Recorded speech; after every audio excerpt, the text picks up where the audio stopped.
So one of the worst feelings in the world is being lied to. And believe it or not, we've all been lied to. Kaizen does not mean continuous improvement. No! No! No!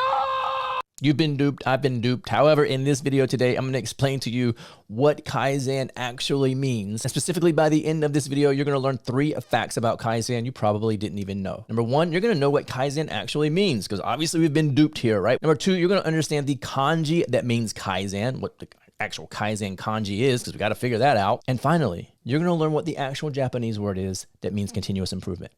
It's not Kaizen. Now, it's been over 30 years ago since Masaki Imai released his book, Kaizen, the key to Japan's competitive success. Now, through this book, the term Kaizen was introduced to the Western world, and today Kaizen is recognized as an important pillar as a company's long-term competitive strategy. Since introducing the term Kaizen as a systematic business approach to improvement, companies that have implemented Kaizen have yielded superior results. So now that we've covered a little history of Kaizen, because I realize not everyone that watches my channel may be familiar with Kaizen, let's go into the part of the video that's got me all worked up. And to do that, we need to examine Kaizen and the kanji, the components of kanji that make up the word Kaizen, which we've been told is continuous improvement. Now, before we dive into that, I want to give you an awesome opportunity, and that is just to tap out on that like button, because if you do that, it only takes a second, and it would help me out tremendously. It would mean the world to me, and it helps promote the video so others can possibly see that they've been duped as well. So in the continuous improvement world, when we hear Kaizen, this is the kanji that we typically see. Now, kanji is just a system of Japanese writing. That's what we use when we represent Kaizen, because it's a Japanese word. So on the screen, you see the kanji symbols, and then you see Kai and Zen for Kaizen.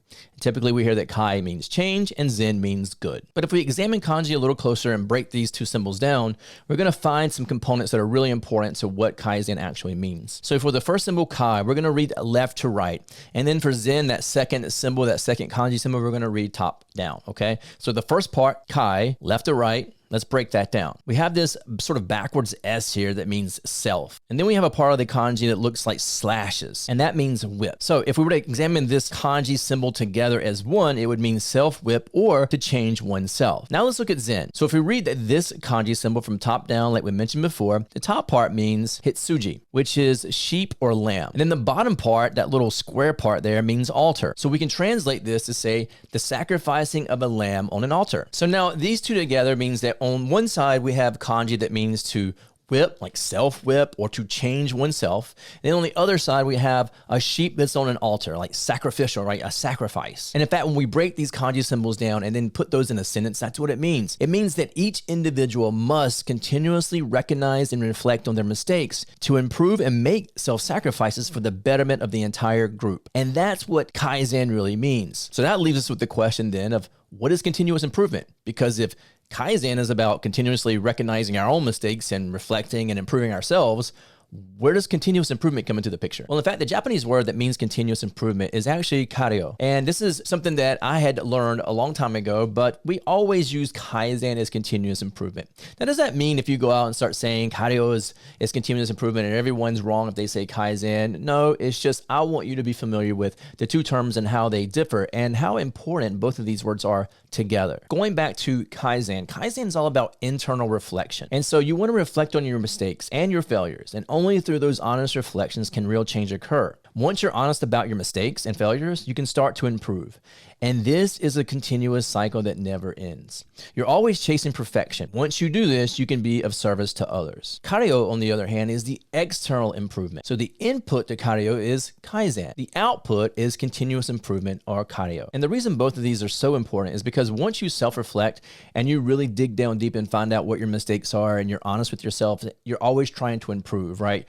You're never trying to compete or be contentious with someone. You're just reflecting on your own mistakes and failures and how you can be better tomorrow. In other words, you're in competition with yourself, not anyone else. And once you achieve that sort of state of self-continuous improvement, then you can move into service as others and help with continuous improvement. So Kaizen's internal, Karyo's external, and using these together can make you a better professional, no matter what field you're in. It actually can make you a better person. If you really think about Kaizen and being a better person, challenging yourself every day versus challenging others, it's going to make you a better person. I worked in Japanese automotive for over a decade, and I'm going to share some of those experiences because I think well, I think you want to know about these. And I think it's also important to understand how I was trained in Lean and Kaizen, which was really difficult for me at the time. But looking back on that, I wish I'd have realized I was getting coached and trained when I didn't even know I was getting coached and trained, something called kata coaching. I'll talk about that in another video. But for now, just know this. When I worked for the Japanese, they were practicing this Kaizen and Kaito sort of development for me. They were trying to build me up as a person that was continually looking at myself and trying to self-reflect and become a better engineer, trying to become a better problem solver. And they did this through some constant challenges that quite often was very uncomfortable for me. And while some may not like that, and certainly for me, I didn't like that either at the time, I look back and I think, man, how much more difficult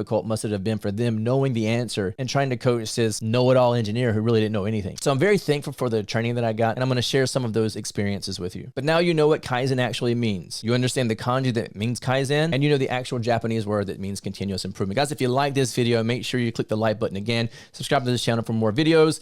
And if you really want to learn Kaizen, or at least start building a base for that, I've got a great blueprint I want to share with you. It's called the Kaizen Blueprint. It's going to get you on the right track to achieving 98% better results in your next Kaizen event. It's free. It's down below in the description. Go grab that, and I'll see you in the next video.